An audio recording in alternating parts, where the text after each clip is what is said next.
Rancho Dos Hermanos, criadores de ganado Brahman, Guzerat, Gir, Hindú Brasil y Sardo Negro de registro, ubicados en Balancán, Tabasco, México.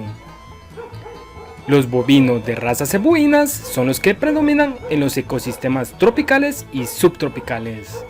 La raza Sardo Negro, llamada la raza cebuina mexicana, es el resultado de seleccionar animales para producción de leche y carne, y cuyo pelaje no se acepta para los patrones raciales de Gir e Hindú Brasil. Esta raza ha demostrado que se adapta favorablemente a una gran gama de ambientes y climas tropicales y subtropicales.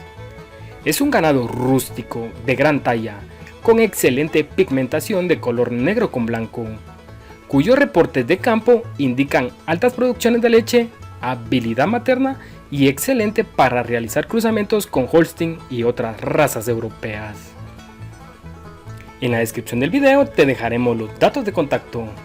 Por favor, suscríbete al canal y dale al botón de me gusta. Gracias por vernos.